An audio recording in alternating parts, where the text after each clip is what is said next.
this. So I think we're live now, and hey guys, we're live. We're gonna.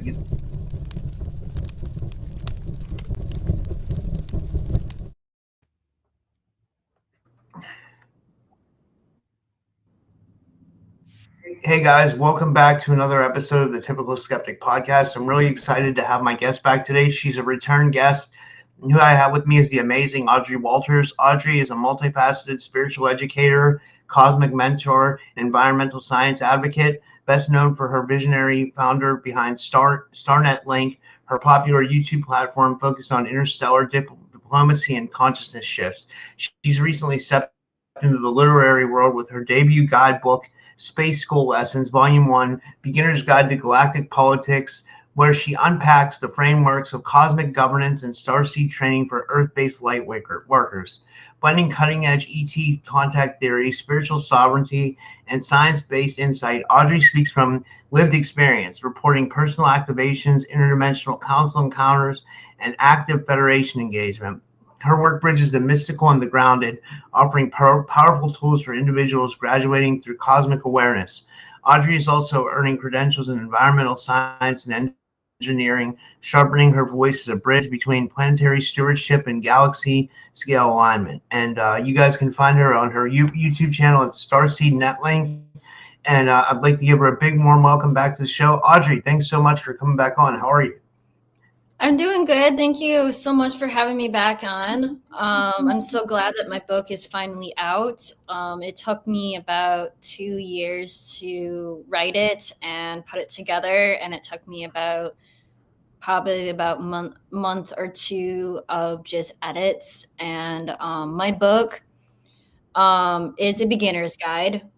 This information is strictly just pure up facts about what I was taught by otherworldly beings. So it's people can choose to accept it as is or not, and it's just information that I have learned.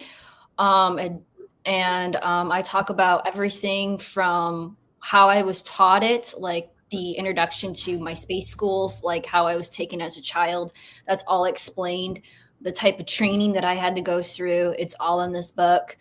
And then it gets into discussing the different topics that they taught me about galactic politics, including the creation, the hierarchy, how they classify species.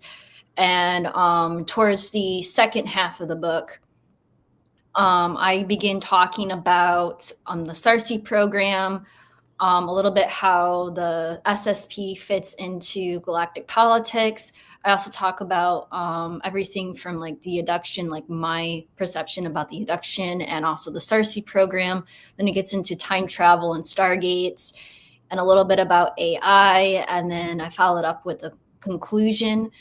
I have also, part of my conclusion in my book, I also created what is known as the Human Council. So if anybody's interested in joining the Human Council, I do also talk about that in my book as well. My book isn't just a regular book that you can read. It is also a guidebook, so you are allowed to draw in it, write in it.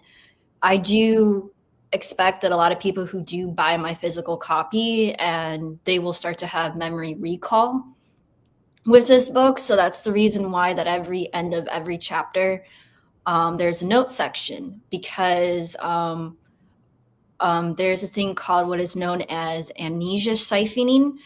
So whenever a person is unlocking their memories or reading material that could potentially unlock their memories, they start to forget immediately, seconds after, of just groundbreaking knowledge that could revolutionize their entire experiences as well.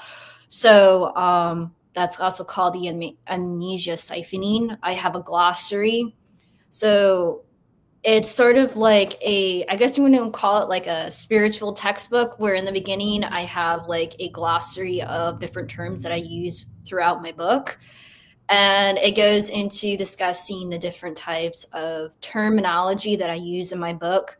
Just because that I use terminology in my book that I know doesn't necessarily mean that other people know. So that's the reason why I created the glossary in the front of my book instead of the back of the book. So if people read my book, they will have a general sense of knowledge and be able to go easy going back and forth of the glossaries in my book. So yeah, I talk about pretty much everything that it is. People notice that it's volume 1. So I am planning on trying to write a second volume. With this book, I could not add all the stuff that I wanted to in this book about some of the experiences that I had later in life because I didn't have my QHT session yet. But I do remember some of the stuff from my early childhood of how that all, like formulated together. So it's just a basic story of how they used to take me to the moon or take me to like a starbase, and they had other diplomatic children that would come from Earth or other starseed beings. And also this is also include hybrids, and we will all be in this school. There were certain children that were trained to do epinize, like spy work. There were other children that were specifically designed to do DNA activation, education, and then my purpose was to come to Earth and teach about galactic politics because of the dynamics that are going on right now with the SSP and also with Earth. And I've started to notice that not a lot of starseeds talk about the true politics or the true starseed politics. And in the beginning of the author's note, I do tell people that the information in this book, you will not hear about this information from other starseeds because the Galactic Federation does not educate people or the starseed community about this information until we reach out of the hostile level status and into a more category style species, meaning that we are classified as a hostile level 3 species. So we won't get this type of information that is talked about in this book because they're more focused on trying to raise the vibrational consciousness of the human race in order to get us out of that hostile level status. They won't give us this information until we at least are close enough to a hostile level 1 status. And I do talk about this in my book. Once we get into the more docile level, we will be able to get more of the Galactic Federation involvement or other races interested in us as a species. But it's mostly there's a lot of propaganda going on about whether or not the Galactic Federation is helpful or not. One of the things that a lot of people need to understand that the Galactic Federation doesn't deal with species on species crime. They don't deal with that. They deal with the larger complex issues, including planetary destruction, other races trying to take over the galaxy or other sectors of the galaxy. So anything smaller scale like species on species crime, they don't deal with that. They allow the interplanetary court system to order to deal with that. And if the interplanetary court isn't equipped or cannot handle the type of crimes that are happening, then it will go over into the Galactic Federation. And due to the fact that if there are species that are from other galaxies, so the Galactic Federation only deals with stuff within our own galaxy. Then there is also the intergalactic there's the intergalactic court, and it's also known as celestial court. And celestial court deals with every single galaxy in the entire multiverse in this current time stream. So in this current time stream, it means that every single galaxy in this current time stream or in this particular universe, according to some of the Time Lords, they told me that there's over 324 different galaxies that operate in this current universe. And the only way to order to get into an actual other universe, there is an actual major Stargate. And this major Stargate was what what started some of the galactic wars, or the third galactic war, because a lot of races wanted to get the access to that gate because they thought they could be rulers of the galaxy or the multiverse, which really isn't technically. You can't really do that because the gate is a sentient AI and it can detect those type of stuff. So the only way to actually get out of this type of universe, and a lot of people get universe and galaxy mixed together, but when you're talking with galactic beings, their terminology of what they understand as the universe is every single galaxy in this current time stream. So universe to us is like living in our own little galaxy, but with galactics who have a lot more severe technology where they can not just travel in this galaxy, but they can travel to other galaxies around in our current time stream. They believe that the term galaxy is every single galaxy in the entire multiverse. So the only way in order to get to another universe is that you have to use this gate system, and it can actually slingshot you into an entirely different universe, if that makes sense. So, and I also talk about the Stargate system and how that all plays about. I talk about the different generations and how that all plays apart. So I even talk about the first, second, and galactic war, at least from what I remember from space school. But yeah, it has a lot of compassing information in this book. Yeah, it sounds amazing. Well, let me ask you this: like, let's start from the beginning for people that might not be like real familiar with your work. Like for new people that might be tuning in. Like, when did your encounters first start? Like, when did you remember all this first start happening to you? Like going up to the moon and space and all that. I didn't start realizing this until I was 16. When I was 16, let me see if I can find the picture. So when I was around 16 years old, a year before I turned 16, I actually was battling a lot of personal issues with my family and also myself. I also was dealing with a lot of depression. And so due to the fact that I was going through a lot of personal issues, which was mostly like religious stuff, and because the only way for me to like socialize and be with other people in my town was to go to youth group, and I was not fitting into youth group. And I was really debating like how much do I actually want to go into in it. And then the next thing I know is that I actually have a little gray with a little clipboard or a little tablet in my bedroom, just typing away on his little keyboard. And there's like a little orange portal. And that was groundbreaking to me. That solidified that every single experience that I had wasn't me dealing with demons or anything like this, is actually real. And it made me think like, why is there an actual alien in my bedroom? Why is this happening? And it wasn't until when I was around 16 years old is also when I had a crossover of the SSP memories of being rescued from the dumbs. But at the time, I didn't know that I was part of the SSP until like about 3 years ago when I started my YouTube channel, when I started reaching out to some people in our community, in the SSP community, like our King Ra. Brian reached out to me and a couple of other people who introduced me to the community.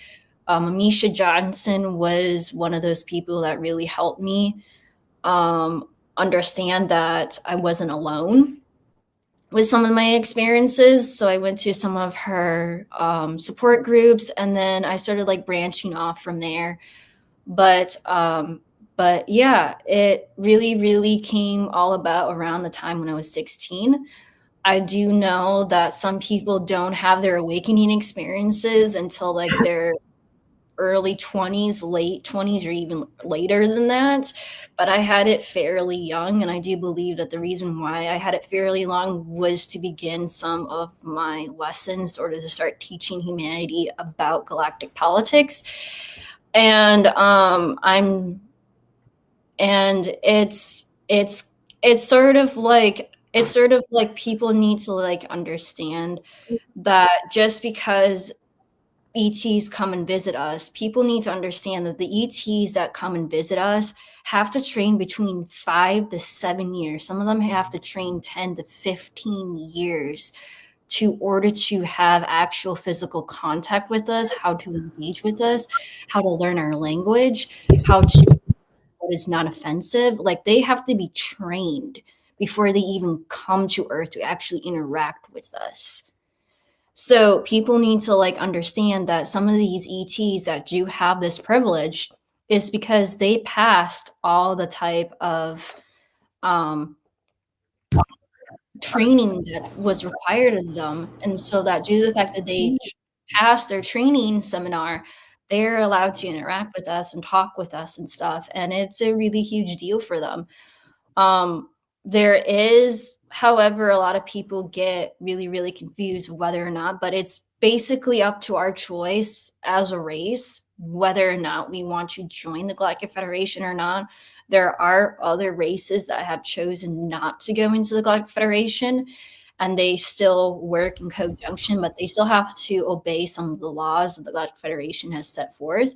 But other than that, they're basically get along with everybody else in the galaxy. I do know that there is a lot of crime or galactic black market crime going on, but it is a galactic wide issue, and it's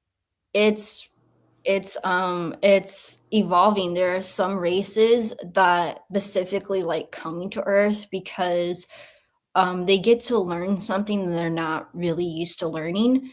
I started noticing this when working with some of reptilian races and the gray races. They don't have the type of emotional complex that we do. So when you have to teach a being about emotions, it can take a little while, but it does eventually work.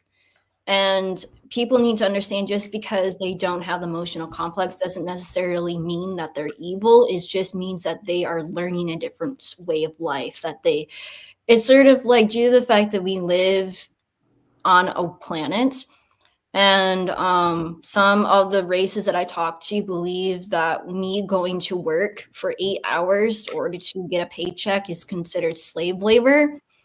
And because I have to pay in order to get the basic necessities, and I have to explain to them that it's not slave labor when the entire planet does it, and it's part of way of life, and they're just used to a different way of living than us. So it's kind of interesting. And people also talk about the Galactic Federation. So I do also talk about the Galactic Federation of worlds, planets, and stuff. And I get into the different types of groups and stuff. So people need to understand that the Galactic Federation has a true name. And I also do talk about, are the councils separated? You have to be a little bit more specific. Yeah, I was saying, Jason. Yeah, you have to be a little bit more sorry specific about that. about the council. But yeah, they oh, sorry, I lost my train of thought. But sorry. But the Galactic Federation has many. So think of the Galactic Federation as a business, as a corporation. And in that corporation, there are different departments. Okay. And due to the fact that there are different departments, there's different types of councils of different various star councils from different star systems that do come and represent their entire solar system, as it's called, and talk about certain issues that are going on. Maybe I can probably answer some people's questions if anybody has any questions that people might have. But yeah, so, if you guys have questions, put them in the chat and we'll get to it. Yeah. That sounds like a really good idea. We've done that before, and it usually goes pretty well when you come on. Yeah, that's fun. Um, so let me ask you this: like, who are the main factions or councils involved in Earth's affairs right now? Maybe that would be a good. Is it just the Galactic Federation, or would it be like the Astral Command, or like who's all involved? Was it the Pleiadians, or like? And is the Galactic Federation a conglomeration of? So Earth has a planetary court, and planetary court is dictated by the family that Penny Bradley talks about. They run and operate and dictate all the type of nefarious activities that happen on this planet. Then we have interplanetary court. The original guardian of Earth wasn't doing his job, so a lot of stuff got backlogged.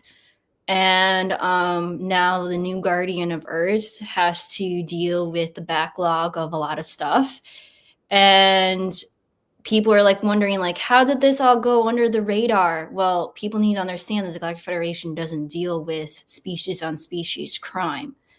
One of the ways that Marduk, the original guardian of Earth, got away with a lot of the crimes was because our parent race, which oversees us, is the Anunnaki. So due to the fact that you have a corrupt parent race that basically sees us as slaves, of course, a lot of stuff is going to get swept under the radar.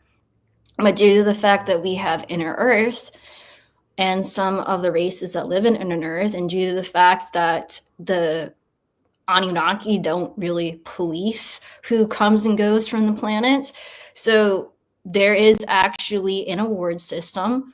I do talk about this on my YouTube channel, also in the book, but there is an award system that awards races or beings that go to other planets to snitch on other races that are breaking galactic law. And people probably are like thinking about all the SSP stuff that they did in the colonies or out in space. And it's like races are watching you out in space. All the nefarious activities that you do out in space, it's all being snitched. They're all recording it, documenting it. How do you think that Marduk finally got arrested? Was because of a lot of races snitching and bringing actual physical data or evidence to other intergalactic courts in order to take this to galactic court. And Earth is not just a ordinary planet. Earth is a multidimensional portal hub of stuff, and there is a galactic philosophy. So when I talk about galactic philosophy, a lot of races, even though they are thousands of years older than us, they don't have all the answers, if that makes sense. So they have galactic philosophy and stuff. And due to the fact that Earth is a very young race, they can't do a lot of the scientific analysis on our race because we're still pretty young. But there is a galactic philosophy that, due to the fact that Earth is a multi-dimensional planet, that some of the stuff that happens on Earth directly affects or coordinates to what is actually going on in our galaxy, because Earth is a dimensional key. And I do talk about this, and this is also the reason why the abductions started to pop up during the 1950s after World War II. The abductions weren't just because of the hybrid program that was also going on because of the SSP, but they were also trying to figure out how this energy of World War II was affecting the human genome of spiritual evolution of consciousness across the entire planet dynamic. So because of this, you had three different types of abduction groups going on during after World War II. You had the first abduction group, which was for military purposes, where they would abduct people and experiment them. Then you had the second one, which was done by aliens, where they were literally taking people and basically trying to do the hybridization program, also because of the agreement that was made by the SSP with the Draconians. So they were also taking humans as slave labor or galactic slaves, because the Anunnaki really didn't police. They didn't really care. It's like As long as our dues are paid, we don't really care. And Penny Bradley, who I met at the conference, I totally support what she's doing. I do hope that a lot of people respect her work. She's very brave for speaking out against her own family, about some of the nefarious stuff that she is discussing. But everything that she is discussing is true of what the Galactic Federation talks about. If people really want things to change on this planet, the way to change it is to go directly to the bloodline families that run our planet. The only way things are going to change on this planet, if we change the minds or change the fundamental system, which is the bloodline families I have put in place across this entire planet. That is the only way that things can change. ET races are not sent here to be our saviors. I got a question on it. Yeah. Yeah, this is something somebody asked in the audience, and I was going to get to this myself. Is there a form of like cosmic law or karmic oversight that governs the way ETs interact with humanity? Or it seems like there isn't. It seems like they have like free reign over us. Or what would you say there is? Or how does that work? Don't. I do talk about this. This is called karmic law or karmic stuff. So it's a universal base system. It's the first karmic law is energy in, energy out. The second one is do unto others as you desire unto yourself. The third one is follow the laws of the land that you are from. And essentially, if you break some of these rules or karmic rules, that it will directly affect yourself. But ETs don't have direct reign over us. The reason why they believe that we have direct reign over us is a lot of it has to do with the bloodline families that basically ratted out or basically sold out the entire human race. ETs do fundamentally have a sole reign over us because of the agreements that were made.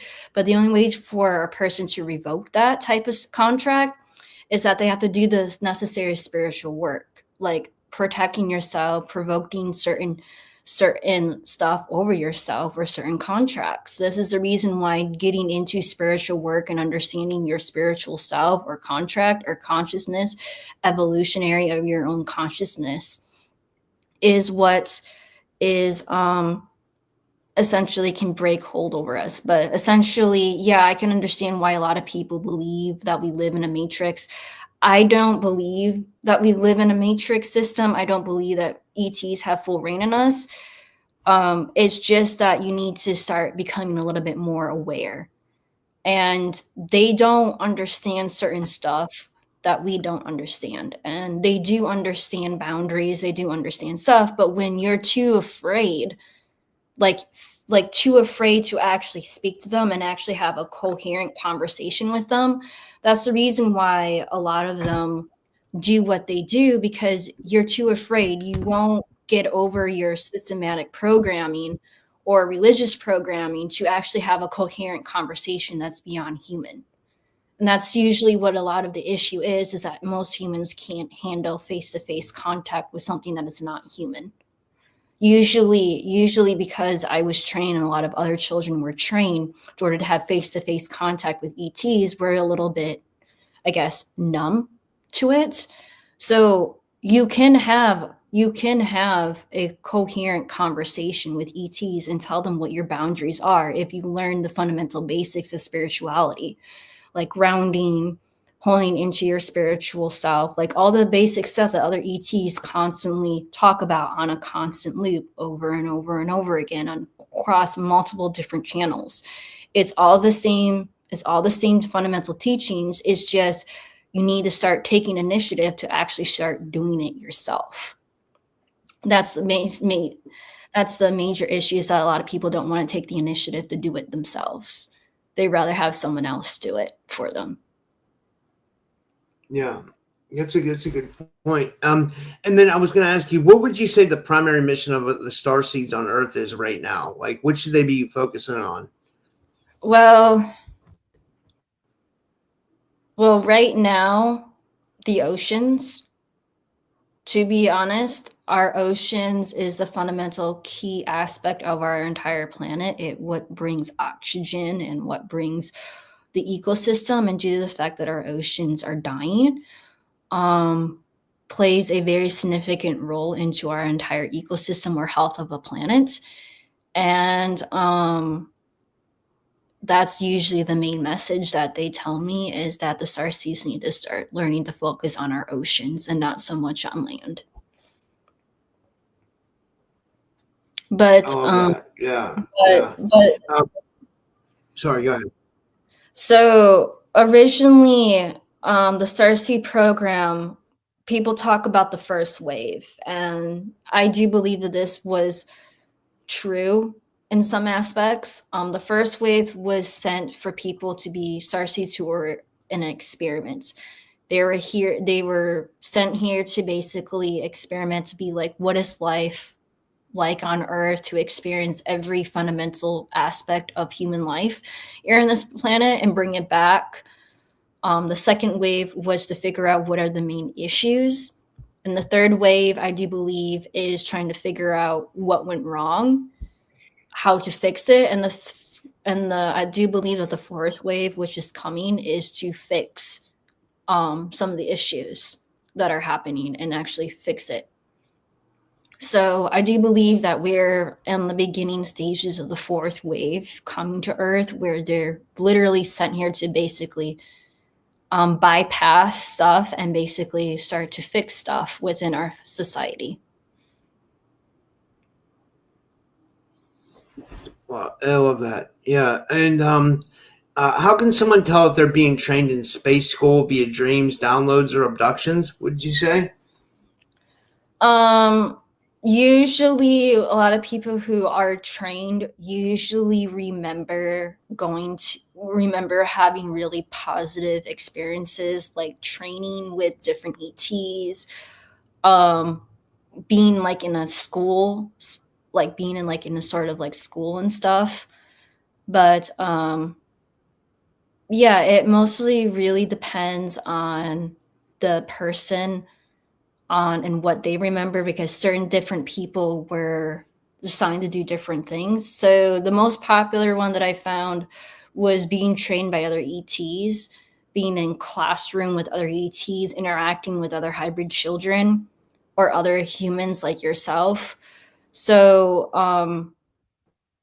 it's also like repeated occurrences in your childhood where you remember having like face-to-face interactions or face-to-face conversations with ETs and stuff. But it mostly depends on the person and what they remember. I just remember personally, and I do talk about this in my book, where they would do certain tests on you mentally, like an astral test. And I also do talk about this. I also talked with the lifting, and he actually gave me like a little story that I actually put in my book, and it lays out the type of training that they did to him and the type of training they did to me. So it's mostly like different training exercises. It's sort of like an astral, but sometimes they do take you physically. I think they sort of learn that they don't really want to necessarily take children out of their natural environments, because if a child grows up out of Earth too long, that they can't simulate back to Earth. So they try to do a lot more stuff in astral because of that, because they need to make sure that the child can still live and operate in Earth's environment. Is there any more questions or anything like that for other people have? Yeah, if anybody in the audience has any questions, put them in the chat, and we'll get to them. I'll keep asking some of the questions I have here.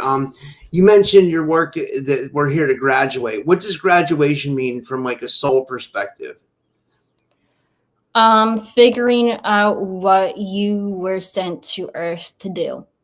Figuring out and remembering like all your teachings from all your past lives. Figuring out what you were sent to Earth to do. And trying to figure out how to do that is essentially your graduation, is figuring out what you were actually sent to Earth to do and actually do it. And sometimes you can't complete it all in one lifetime, so it might take several lifetimes, but just figuring out what you are sent to Earth to do is essentially what your graduation is about. Yeah. And then do you think there's a spiritual war right now between positive and negative ET factions? Yes. There is a huge giant spiritual war going on. Some ETs don't want to work with us anymore. I do know that the Syrians were recently banned from coming to Earth. They're no longer allowed to actually interact or even come to Earth because of certain things that have happened. There is some ET races that completely pulled out of Earth because of the SSP. Like, they won't even talk to us. They don't even want to interact with us. They drew out all their support because of the SSP. There are some races that don't believe in us as a species because we're too heavily engineered to be brainwashed as a society. And when you have a society that just, I guess, I don't really know how to put it, but when you live in a corrupted system where the general public doesn't know that they're living in a corrupted system or don't even know how to begin to even fixing a corrupted system, some races think that it's a lost cause. Then there's also some positive ETs that still do believe in us. A lot of the hybrid races believe in us, actually. They really do believe in us. They actually want to simulate here on Earth. And they do believe that due to the fact that they are hybrids, can really fundamentally change the social dynamics of our entire culture of the human race to actually get us out of this fear-based propaganda and religious programming that's going on around the world. But the main message that a lot of people need to understand that ETs are not sent here to save us. They're not sent here to basically help us figure out our own problems. We need to start learning how to do that. They're here to give us the necessary information and tools in order to allow us ourselves as the human race to get out of our own imprisonment or out of our own enslavement or out of whatever people want to call it.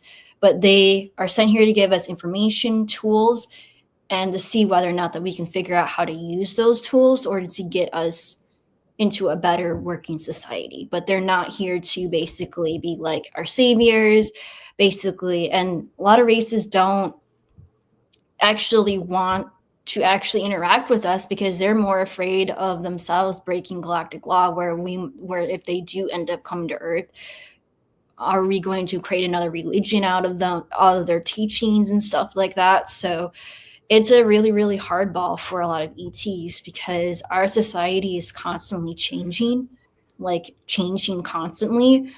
But the huge driving factor of what's going on, it has a lot to do with the SSP and the interactions, because some ETs, when they talk with a person in the SSP out in space doing their missions and stuff, they don't understand the reason why when they go and visit them on Earth that they're a completely, utterly different human.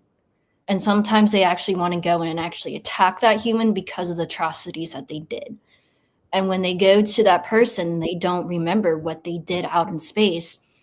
This is the big issue that they have. They don't understand what is going on. They're starting to now understand because there's a lot more super soldiers and a lot more soldiers starting to speak out against this. But it's a very, very hard ball, because how do you begin to tell ET beings that the people that are out in space are not themselves, mentally and physically not themselves? But when they come and visit them here on Earth, They're a completely utterly different person. They don't understand what's happening, and this is the reason why crimes against children got Marduk arrested and not with adults, because adults are very easy to, I guess, hide some of their crimes other than children. So it's a very, very polarizing dynamic of spiritual war going on.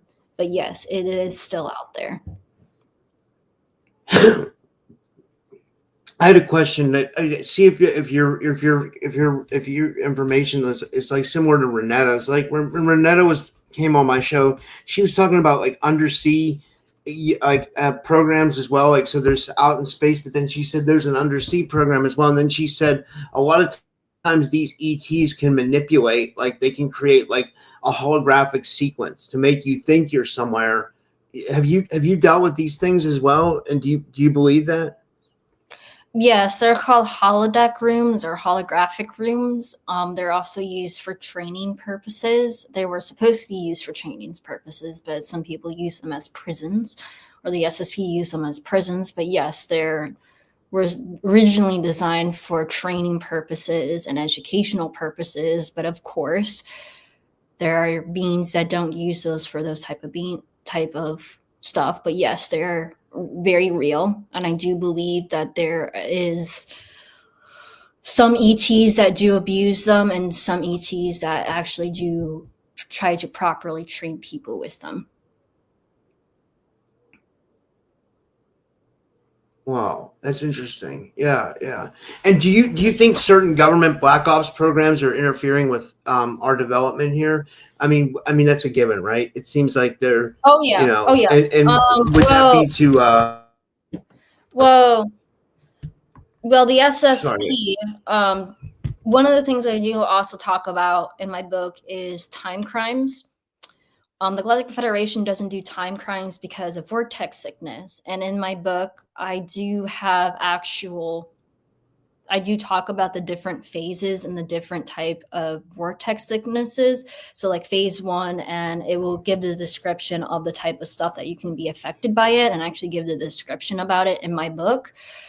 But the Galactic Federation doesn't deal with time crimes because of vortex sickness or time sickness.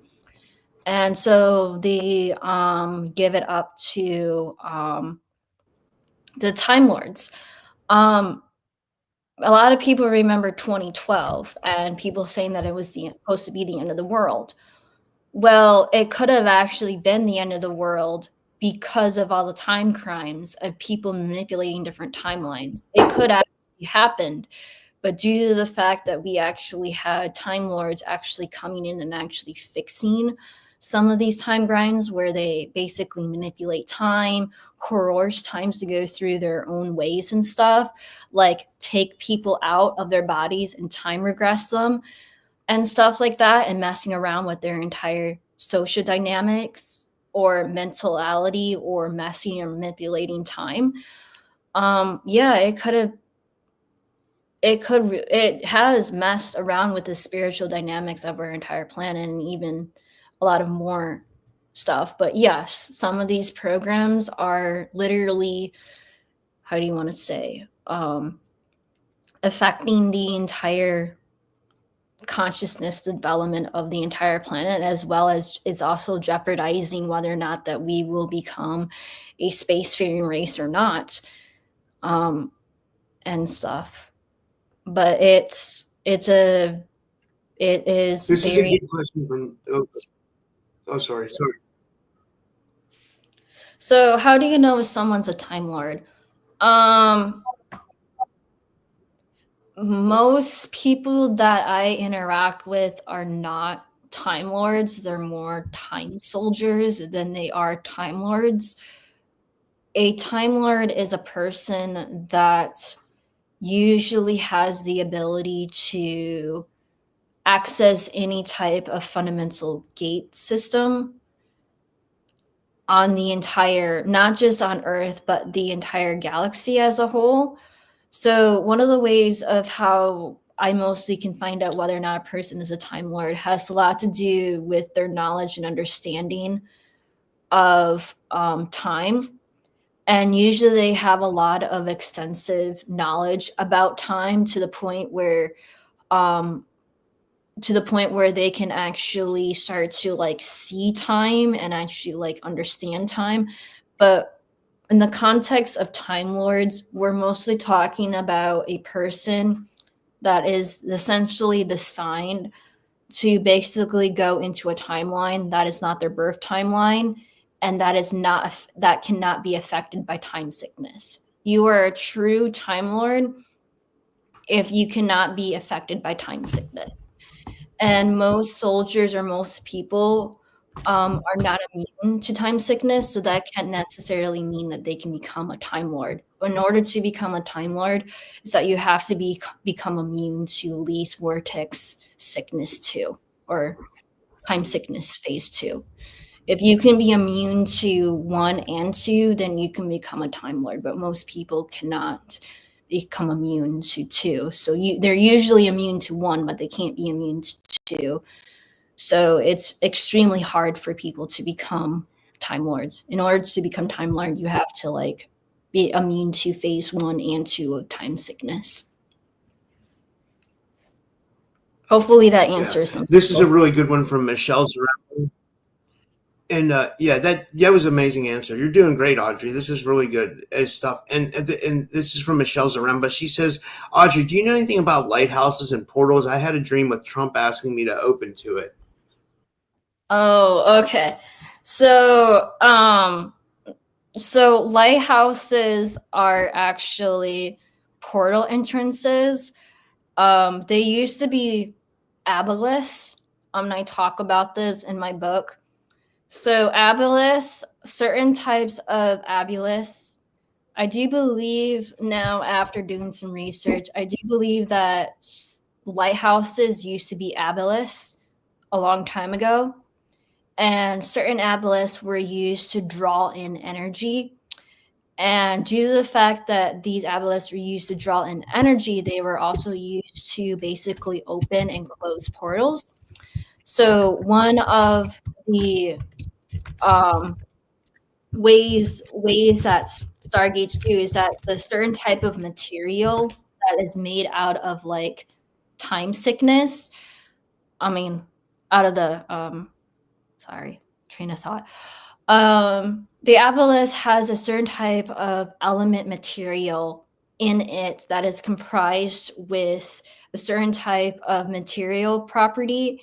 So whatever the lighthouse originally is, because usually they're built in a specific location where there's a high concentration of certain type of rocks with certain type of magical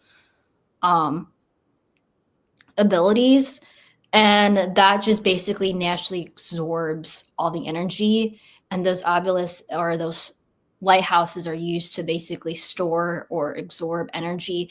And due to the fact that it's mostly around water, they're mostly trying to absorb, because water has this amazing property where they can water has this amazing property where it can store and house energy, and it's like an endless faucet of just energy coming from our oceans. And due to the fact that they're constantly messing around with energy from our oceans, due to the fact that they're taking too much energy and not actually going back in and actually like re-cleansing the area of where they actually use some of these energies, it's what's also causing a lot of our oceans to die, is because if you constantly are using energy from one of these lighthouses, you're constantly opening, closing these portals, you're draining the energy from that lake or from that area within the oceans or within that lake, which is actually affecting the entire ecosystem, because the lake or the water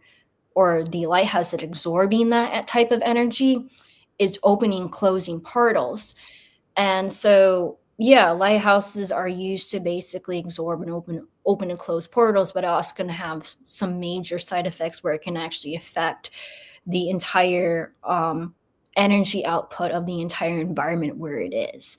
So you're always like wondering why the ecosystem of a lake is so bad or stuff like that. It's not just necessarily because of like fertilizer and stuff. It's also because someone is constantly draining energy, like spiritual energy from that lake, and not actually going back and actually re-cleansing the lake and keeping up with the maintenance, or like actually like cleansing the lake.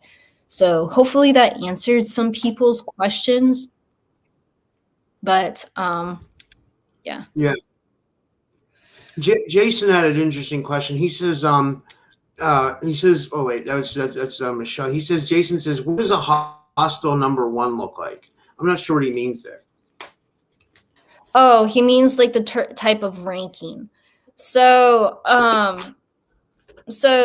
now, the reason why we're classified as a hostile level 3 has a lot to do with the slave trade that's happening, including sex crimes, not only to adults, but also to children, and the way that we are treating our children and our kin. Like some people do child sacrifices, and some of the bloodline families do this as well. Due to the fact that they try to go about it, say like, it's our religious right, we can do that, not realizing that it can cause some major serious issues. It's a whole conundrum. But essentially, the reason why we're hostile level 3 has a lot to do with the type of society, including that we normalize violence in our society. Whether or not people might get mad about this or not, but a lot of these ET societies don't have their citizens walking around with guns on them. They just don't. They don't understand that. They just come from a society where things are just basically like, you don't have to worry about crime. You don't have to worry about people abusing you and stuff like that. And that's essentially normalized in our culture. Hostile 1 is essentially us getting away from that type of society where we're normalizing violence, not ignoring it, but addressing it and how to fix it and how to get rid of it, and stop having our entire society be focused on that, or like that's what the driving thing that's driving our society's economic structure of our planet. Hopefully that makes sense. That's amazing. Okay. Yeah. This is an interesting question from Ali Legendary SSJ. He says, I have a question. Some Christians are getting visions of a great wealth transfer between now and summer 2026. He says, I don't know if it's financial or spiritual, but does Audrey see anything or know anything about this? Oh, okay. Some of my galactics have told me about this. So you guys know about Project Bluebeam and stuff like that. One of the things that our government is trying to do is do what is known as hopium, or false hope. And it's sort of like giving the false narrative that our savior is coming back, or like some things are going to change. But due to the fact that a lot of Christians are still in religious programming, doesn't really surprise me. But most of this has to do with a lot of Project Bluebeam, where they're testing it out on Christians to see whether or not how they can actually mass produce it on a massive scale. So technically, this vision that some Christians are getting is actually Project Bluebeam, unfortunately. And they're using it as a I like that. That's it. It's a great answer. This is from Derek Galloway. Goes by Woo Riders DG. He says, Audrey, with all things breaking down across the world with wars, have the non-human intelligence contacted you about will they intervene to stop these wars? No. ETs are not allowed to get into the ETs call them skirmishes. ETs are not allowed to interfere with human on human crimes. They're not allowed to get involved. They're not allowed to stop our wars. We have to learn as a species in order to stop it ourselves. So no, they're not allowed to intervene whatsoever. We have to learn to figure it out, how to do it ourselves.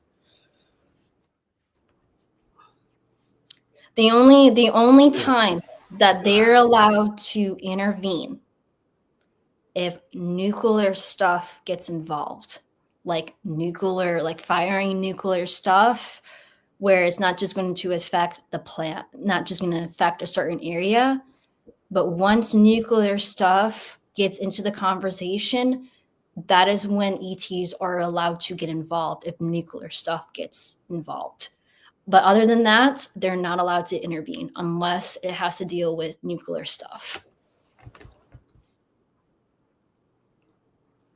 That's interesting. What Jason wants to know: would they stop crime against animals? No, that would make sense. They're not allowed to intervene at all, right? It's like the No, they're not allowed to intervene anything. Non-interference clause, I guess. Yep. It goes with the Prime Directive, which I talked about. Is that because we're in some kind of like? I heard a thing, Audrey. I'd love to hear your answer. Someone told me the other day that a lot of ETs don't want to come here because they say once you come here, you have to take the veil of forgetfulness, and they say ETs are afraid to get trapped here because they feel like some people feel like we're trapped here and this is a prison. And someone told me this is where people go to die. Like, that this is. I mean, this is just different opinions. I'm not saying they're right or wrong or anything, but I just kind of wanted to bounce your ideas off of like this. So, this gets into a really interesting discussion. Okay, so Earth is a spiritual school. I figured it would. Earth has always been a spiritual school. The reason why they're talking about that, or the ETs are saying, it has a lot to do with the bloodline families. The bloodline families basically corrupted the Earth system, where they actually turned Earth into a prison planet instead of a spiritual school. So because they turned Earth into a prison planet or spiritual school, they don't know where they're going to be reincarnated. So you can be reincarnated into a family that could abuse you, or you could be reincarnated into a family that is loving. So it's a hit or miss. Like, they say that this is your contract. They tell you what is in your spiritual contract before you come to Earth. But yes, you do have to take the vow of forgetfulness. It usually takes about 5 reincarnation cycles, between 5 or 10 reincarnation cycles or lifetimes, to start to remember some of the stuff from your past lives. And some ETs don't want to do like, oh, I have to like die and reincarnate 5 or 10 times in order to get some of my information back. They don't want to take on the work. They don't want to take on the practice. They don't want to take on the initiative. So a lot of these starseeds that come to Earth did take the vow of forgetfulness. And because of that, due to the fact that they have come to Earth, they're spiritually honored. So when they graduate from Earth, they are actually nobles or actually higher spiritual beings when they go back into space. But Earth is not where souls die. Earth is actually a place where souls actually come and challenge themselves. Like, you reincarnated on this planet and this planet and this race and this race. If you really want to challenge what you want to know or what you want to understand as a soul and stuff, go to Earth and see if you can survive on Earth as a soul, to see if you can actually break out of the forgetfulness and actually learn how to reincarnate off the planet. Let's see if you can actually take what you know and actually learn how to use it as a spiritual being. So Earth is essentially a test for souls to see if they can actually do what they say, in a sense. So Earth is a spiritual school, but it's also a testing ground. And some ETs don't want to come to Earth because it's too much work, or like it's so chaotic. And it's like, well, it used to not be this way. And they're like, yeah, we understand it used to not to be this way. So, but yeah, because of the family, or what Penny basically has, what I've been learning from Penny, essentially, Earth is technically a spiritual prison now because the system is corrupt. Earth is supposed to be a spiritual school, but it started turning into a spiritual prison. So, yeah. What about about people who are like, what about people who are born like deaf or blind or, disabled or like, mentally disabled? Like, is it like a lottery when you reincarnate? Like, could you end up as any of those things? Well, Or do those people have specific spiritual contracts? so the theory is it has a lot to do with your past life. So whatever you did in your past life, whether it was a serious crime or something like that, then it could affect you. But from the theory that I got from a lot of the ETs, the reason why some people are reincarnating with, I guess you want to say, defective bodies is because they believe that if they were born with some sort of birth defect or some sort of disability, that they can reincarnate faster off the planet. According to what they told me, that if you have a body that is physically disabled, you can reincarnate off of Earth after 3 lifetimes or after 3 reincarnation cycles if you choose a disabled body. Wow, that's crazy. So this is the reason why there's a lot of children being born with autism or stuff, is because all these children that are being born with autism or disability, all those souls from those children that are being born are going to be reincarnating off the planet pretty soon. So there's a mass exodus of souls right now. There's a lot of souls that actually want to. Yeah, I'm going to talk to you about that. There seems to be, right? It seems like even in our community, a lot of people are dying. Like, it's weird. Do you think there's it's really a mass exodus, or what's going on with that? From what I told, that there is a huge mass exodus of souls right now, because one of the ways that they're trying to stop is the cycle of abuse. The reason being is because due to the fact that so many children are being born on this planet and being abused, one of the ways to stop the abusive cycle is to stop having children or stop the new incarnation of new souls coming onto this planet. And this is across the board. They basically have told me that one of the ways to stop the agenda that's supposed to be going on, that some people call, is to stop the abuse system, stop the cycle of abuse. So one of the ways to stop the cycle of abuse is the mass exodus of souls, and to stop the cycle of new souls being born on this planet, meaning that you're going to start seeing a lot of women across the entire planet that they're no longer wanting to have children. They are starting to like, what's the point of having children? And they did tell me that there is going to be a period pretty soon. I don't know when. I'm assuming it's probably going to be close to like 2030 or something, or 2040. But there's going to be a period for about 5 years where there are going to be no children being born on the planet for 5 years. Absolutely no children across the entire planet. There will be absolutely no children being born for 5 years. So, well, a lot of people, it's not supposed to be. I want to make this clear. It is not to say. It's not supposed to provoke fear. It is supposed to stop the cycle of abuse. It's to stop the sex trafficking of children, to stop the cycle of abuse of children, to stop the cloning of children, is to stop the cycle of abuse. One of the ways to stop the cycle of abuse is the mass exodus of souls and stop with the reincarnation cycle of birth on this planet in order to fix the cycle of birth, the cycle of abuse. So essentially, they are trying to save humanity. And the only way to save humanity is to stop the cycle of birth, to basically drive a driving wrench into the plan of the family that is happening onto this planet. And this also includes the family. The family will not be able to breed any more children themselves. So this affects everybody across the entire board, including the family, including hybrids, including humans, that there are going to be a period of time where there will be absolutely no children being born on this planet. And you think that these AI children that you're going to create with robots, they already have a plan for that. So yeah, It's not supposed to be fear, but it's a warning that they're trying to stop the cycle of abuse from happening across this entire planet.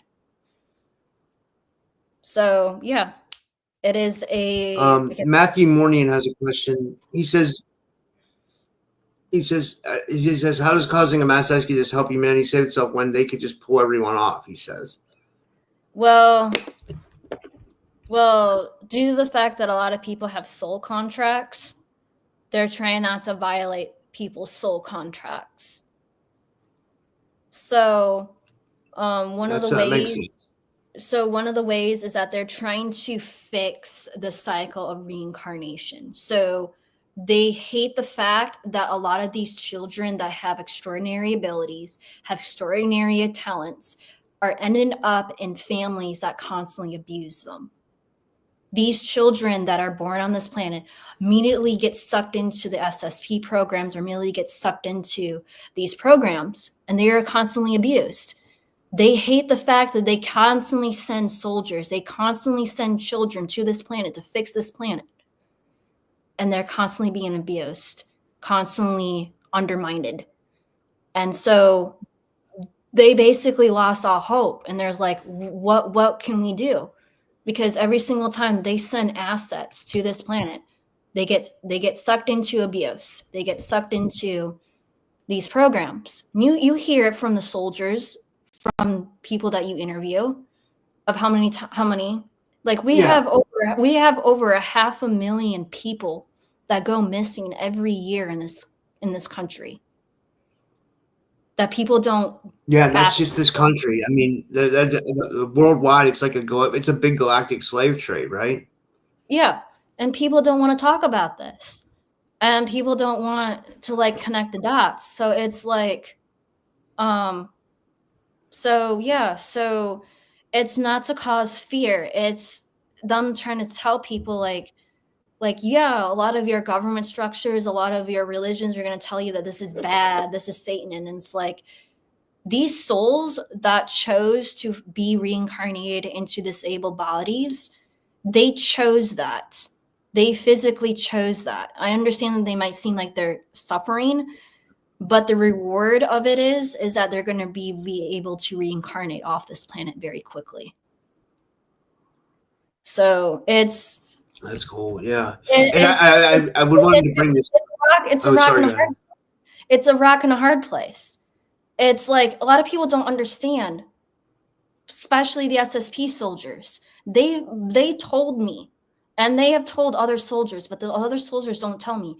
If any of the SSP people and these SSP programs have children, there's 100% chance that your children are going to end up in the programs. If you are in the programs and if you have a child, your child will end up in the programs as well. So it's a constant recycle of abuse. So every single soldier in the SSP community or the Super Soldier community, if you have a child or know that you have a child, those children are going through this exact same thing that you have gone through as a person, as an adult. People don't understand that. These soldiers don't understand that. So every single soldier that is in the programs that remember having children, remember having anything like that, they're going through the exact same thing that you have gone through, the exact same abuse, where they mind fracture these people. You understand the type of abuse that some of these soldiers go through. They're doing that to their own children. Yeah, it's pretty bad. Wow. That's crazy. And one thing I wanted to bring up, I didn't want to forget about this. Are you going to be at the Full Disclosure Now conference as well? Yes, I will be at the Full Disclosure conference. I will be signing autograph if anybody wants to buy a physical copy. But it's a very spiritual conundrum, to be honest. But yeah, it is a spiritual conundrum. It's okay. This is a good question from. So how can Anchorhaven Alchemy asks, can you stop your child having contracts with UT? Actually, yes, you can. Actually, yes, you can. One of the things that you can do, and I'm kind of surprised that none of the people actually talk about this. I was actually going to start talking about it this year, but one of the things that parents can do, especially mothers can do, is that if they're thinking about having a child or ready to conceive a child, the first things that they need to do is set up a spiritual and physical contract. A spiritual contract is where you sit down in meditation state because you know that because you have this ability that you want to have a child. You need to make it clear in your brain and in your intentions that you don't want a child to go into the program. You don't want to have a child that has negative ET contents. You as the mother has to take the responsibility and the initiative to do a spiritual contract with yourself and to any future kin to basically say that I don't want any of my children to go into these programs or anything like that. You need to take that initiative. Once that happens, once you have that spiritual contract that you made for yourself, then you also have to make a physical contract. The physical contract is that you basically write out like a petition, like if I'm going to have a child, this is exactly what I don't want to happen to my child. By putting it into spiritual and physical form, there's a good possibility that it will not happen to your child. And a lot of people think that this is, like, oh, that can't happen. But I wrote a petition to actually help find a house and to actually buy and purchase a house by actually like writing out a petition to myself or like physically writing and stuff out. And it actually does work by spiritually manifesting something and creating a contract and also putting it into physical contract. By doing those both, then yes, you can potentially protect your child from going to these programs or other negative ETs if the mother is willing to put it into the initiative for that. And also, do the ETs consider this like the adult age as well? I should also mention if the father of that child also gets into the contract as well, it also helps a lot better. It also strengthens that type of contract. But yeah, hopefully that makes sense. So Anchor Haven followed it up. I was wondering if the ETs consider like our kids like the same, like we consider when you turn 18, you're an adult. Do the ETs consider that because Anchor Haven says if your child is 15, are you still governing their contracts? Or do the ETs consider them older at a certain point than we do? You know what I mean? Yeah, I have heard that too. To be honest, I do know that a lot of my contacts started around the age of 15 or 16. But they do have to follow the laws of the land, if that makes sense. So if our country as the United States considers adults to be 18, then they have to consider that we are technically an adult at 18. So they will limit certain stuff. Yeah. Because I heard. Yeah. Go ahead. I was just going to say, I heard some of those nasty abductions that happened in like the 90s. I heard of them like taking people when they were right at like breeding age, I mean, like to what they thought was not what we think was breeding age, but what they thought was, which was like younger. It was disgusting is what I'm saying. You know what I mean? Like they thought, so like just because a kid starts to mature that they thought they could take, I don't know if I'm saying that right. You know what I'm trying to say? They thought that they were able to take DNA from kids at a younger age when it wasn't probably correct. Some evil ETs. Do you know what I'm trying to say? Yeah. Do you agree with that? Or is that just like stuff that people say? No, that's actually true. Some ETs don't follow the laws of the land. Some ETs do. And there are some bad ETs that do it, but there is a whole lot of stricter laws right now. Well, due to the fact that there was administration under Marduk and because of whatever happened, there was a lot of stuff back in the day. And this gets into the original Guardian. So whatever bad happened under Marduk, or whatever happened under the previous guardian of Earth violated it. It also solidified the reason why he got arrested was because as the guardian of Earth, they weren't monitoring that type of contact. They weren't dictating it. They didn't have like an actual open statement for ETs and stuff like that. If you're the guardian of this planet, you dictate what ETs can and cannot do on this planet. And as the bloodline families or whatever, but whoever is the guardian of this planet, they can dictate what ETs can and cannot do. And due to the fact that Marduk, or the original guardian of Earth, did not have a set plan or a set contract of what ETs can and cannot do, it was free game to do whatever you wanted because there was no law. You could not get arrested because there was no physical contract. So yeah, some of these rumors of like ETs coming and doing all this stuff, yes, it was very true under Marduk. It's not so much now because things have changed and we have a new guardian on Earth. But yes, back under the original. Who is the new guardian? Do we know who the new guardian is? It is a hit and miss because I have heard some people tell me who it is, and I have other people tell me who it is. I honestly, from understanding it, is that I don't know who it is. I wish I did. I probably will find out pretty soon of who the new guardian is. But I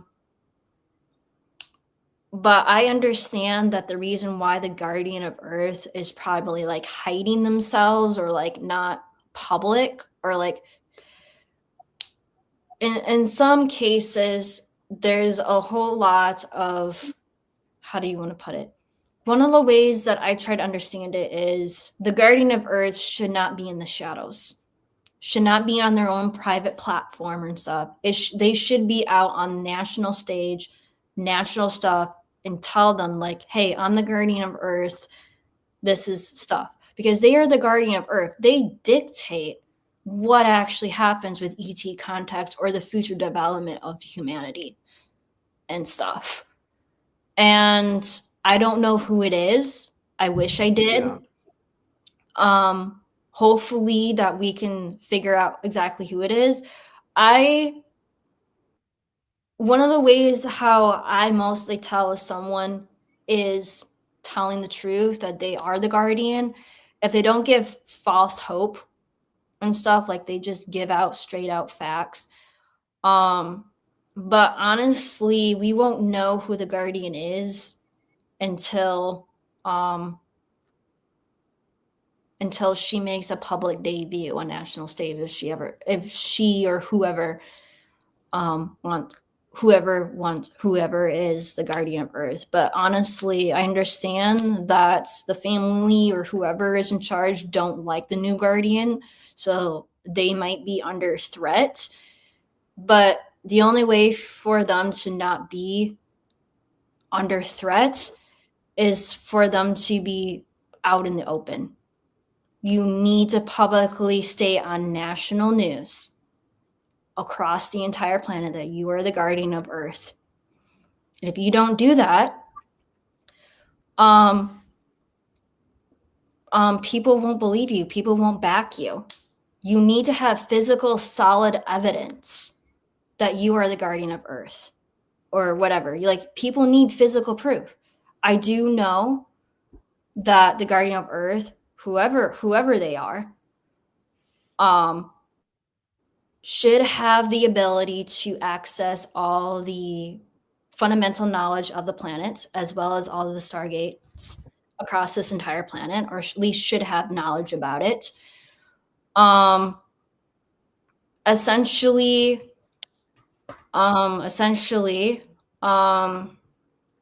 it's a very interesting number, but I don't believe that the guardian of Earth should be hidden away.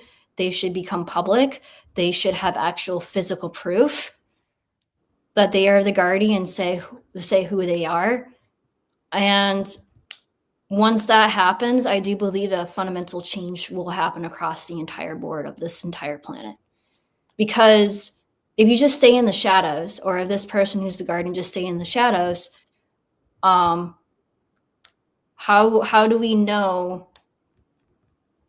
Like, you're wondering why a lot of the actions are not taking place, or whatever is going on. At least I hope that maybe one day whoever the guardian is will take public stage on national or televised in order to announce that they are guardian, and that we do need to change the fundamental dynamic. Yes, I do understand that certain sectors of the planet are not going to believe her or believe them or whoever, but honestly, hopefully that day will come, and hopefully that day will come when we know that they are fully who they are as guardian of Earth. Hopefully I made that sense. Yeah, no, that makes sense. Yeah, that was great. Well, this has been amazing, Audrey. Do you want to tell people how, I mean, I put the link for the book in the description, but also, do you want to tell people how they can get your new book and like all that stuff? And yeah, and like tell us like how people can find you and how they can follow you. And thank you for doing this. This was amazing. I really enjoyed this. And yeah. If anybody else has any more questions or anything like that want to get in contact with me, I have my business email. Hopefully you guys can check out my book and stuff. The Kindle version is out right now if people want to get the Kindle version. The physical hard copy comes out tomorrow if you want to buy the physical copy. But yeah, thank you so much for having me on my show. Thank you so much for having me on your show. I really appreciate it. And yeah, thank you so much. Yeah, this was awesome. And guys, support Audrey's work. You know, she's really trying to bring a lot, but she does a lot. You know, it took her a while to like get this book together because she's put together so much information about galactic politics and the SSP, and her book goes so deep, guys. Like, you know, she only shared like a tiny, I mean, like she shared a good bit tonight, but I mean, I'm telling you, her book goes way deeper, right? Like you really went, did you want to talk about that real quick before we go? Like how yeah. So this book is mostly based on a lot of my personal experiences. I do state in the book that I do not work for the Galactic Federation. My race or my galactic origins, we're not associated with the Galactic Federation. So a lot of this information is information that I know personally and that was given to me. And this information was given to me because they believe that Earth should know about this because of the SSP, because we are technically a spacefaring race now, because we have outer colonies and we have space, but the general public or whoever operating this planet doesn't want to let the general public know about the SSP is real and stuff. So I just want to let people know that this information, I do talk about this in my author's note in my book, that this information came to me because the race or my galactic origins or whoever, they're not associated with the Galactic Federation. And so this information, this book took me about two years for me to basically write.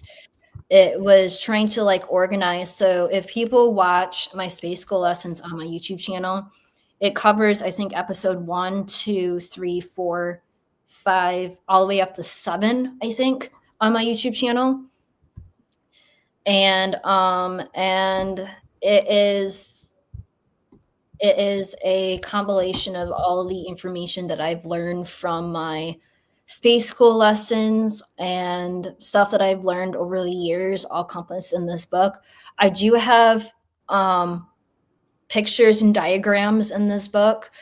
So I do have like concept maps. So after people like are reading it and they want like a visual guide, I do have that in my book.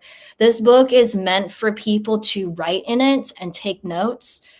So if you're writing it and you have like an epiphany or like a eureka moment with some of your memories and stuff, and I do know that energy siphoning is very bad in this community. So I had a note section after end of each chapter where if you do remember something, that you do have a place to write it down and stuff.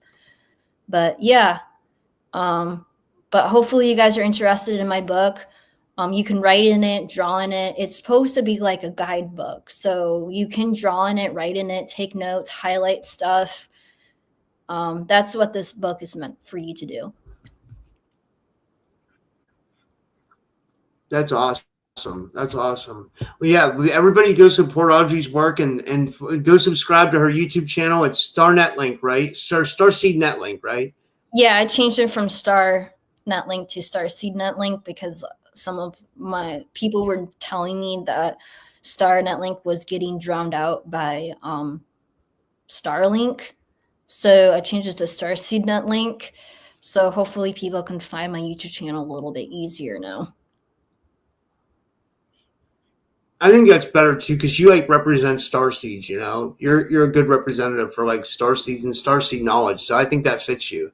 You know, well, thank you, Audrey, and hopefully I see you at the conference. And thank you everybody for tuning in tonight. And I'll be live again at 10 p.m. Eastern. I have Dan from the Overwatch Project coming on, so I'll see you guys in a little bit. And thank you again, Audrey.